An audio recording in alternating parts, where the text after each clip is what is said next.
Gadis ini dalam keadaan koma ketika dia dianiaya oleh seorang dokter.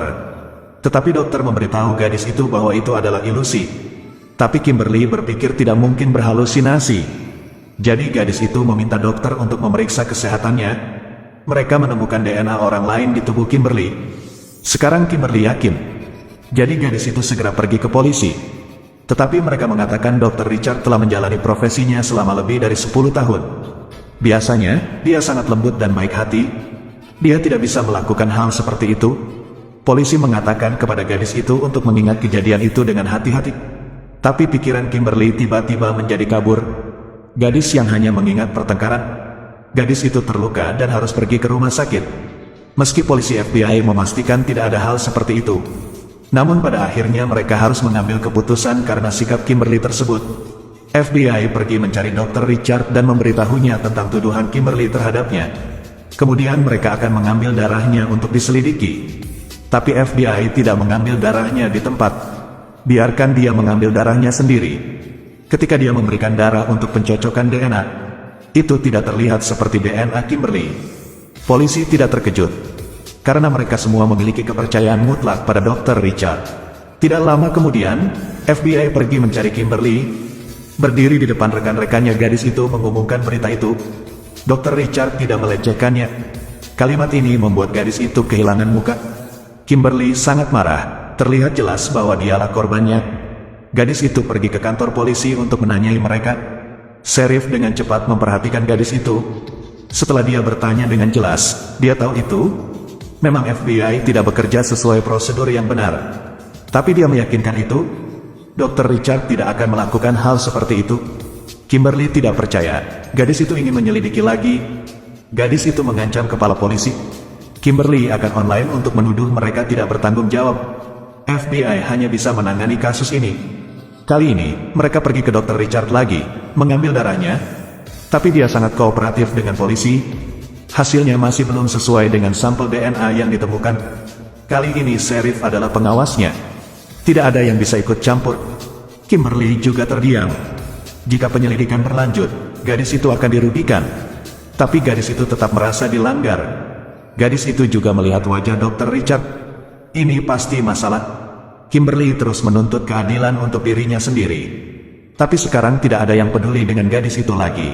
Pada akhirnya mereka membiarkan Kimberly. Kimberly juga harus membayar $200.000 kepada dokter tersebut. Kimberly kehilangan kepercayaan semua orang. Semua orang berasumsi bahwa gadis itu paranoid. Setiap kali saya melihat Kimberly dengan mata yang tidak biasa, lambat laun Kimberly menjadi autis, menderita depresi. Pikiran terus-menerus berpikir tentang dilecehkan. Ayah gadis itu memutuskan untuk membawa gadis itu ke kota lain. Meskipun dia sangat mempercayai putrinya, tidak ada cara lain. Ia mengatakan jika Kimberly pernah salah ingat. Bahkan orang yang paling percaya padaku mengatakan hal yang sama. Kimberly juga secara bertahap mempertimbangkan kembali. Kimberly mengira dia pusing. Kimberly segera pergi menemui psikiater. Setelah beberapa saat Kimberly juga menjadi jauh lebih baik. Tapi tidak menyangka suatu hari gadis itu berbicara dengan mantan suaminya. Dia bilang gadis itu juga bukan wanita bangsawan. Bahkan jika itu benar-benar dilanggar, itu tidak masalah. Berhentilah berpura-pura menjadi tinggi. Jadi Kimberly menjadi gila lagi.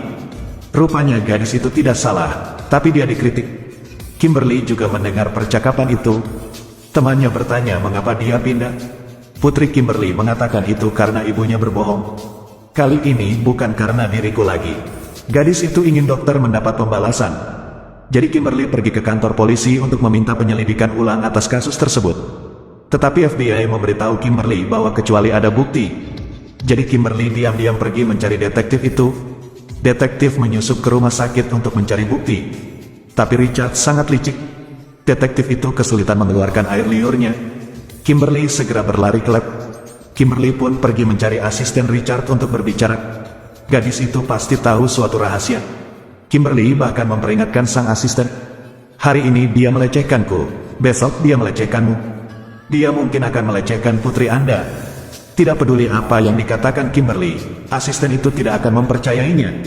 Ketika orang-orang di kota melihat Kimberly, mereka mulai menunjuk dan memaki Kimberly lagi. Mengapa gadis itu menyalahkan orang yang begitu jujur? Asisten melihat adegan ini dan tiba-tiba berubah pikiran. Gadis itu mengeluarkan sebuah daftar dan memberikannya kepada Kimberly. Itulah daftar pasien wanita yang tidak pernah kembali ke sini lagi. Kimberly segera memeriksa dan pergi ke rumah mereka.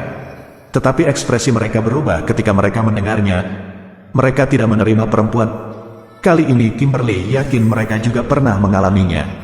Untungnya, kejadian ini sampai ke telinga kepala suku. Dia mendengar tentang insiden Kimberly. Ini bukan masalah sederhana, katanya. Jadi dia memutuskan untuk mengambil kasus itu lagi. Dr. Richard dibawa ke kantor polisi. Dia masih sangat tenang dan tenang, mengulurkan tangannya agar dokter mengambil darah. Kali ini Kimberly menjadi saksi. Sementara itu, gadis itu sangat khawatir. Jika hasilnya tetap sama maka menjadi sia-sia. Namun ketika hasilnya datang, gadis itu kecewa. Itu hasil yang sama dengan 2 kali sebelumnya. Sheriff juga tidak mau peduli lagi. Kimberly secara bertahap meragukan dirinya sendiri bahwa dia mungkin salah. Richard tiba-tiba berkata bahwa dia akan pergi ke luar negeri untuk tinggal beberapa hari lagi. Jika Kimberly tidak memberikan bukti, dia akan terbang. Kimberly benar-benar tidak tahu bukti apa lagi yang tersisa. Gadis itu mulai ragu apakah dia memiliki kekuatan super, atau ada mata-mata di kantor polisi. Tiba-tiba seorang gadis mendatangi Kimberly. Gadis itu juga merasa telah dilecehkan. Sebelumnya, Kimberly mendatangi gadis tersebut namun gadis tersebut tidak berani berbicara. Jadi gadis itu mencela Dr. Richard. Kali ini ada saksi dan Richard kembali ditangkap. Kali ini FBI memilih mengambil darah dari ujung jari. Kali ini hasilnya cocok dengan sampel DNA di tubuh Kimberly. Kali ini buktinya jelas dan transparan. Kimberly mencuci salahnya. Richard dikirim ke penjara. Alasan mengapa dia bisa menyembunyikannya 2 kali sebelumnya, itu karena ada tabung karet di dalam kulitnya. Tabung itu berisi darah orang lain. Tapi pada akhirnya dia tetap harus dihukum.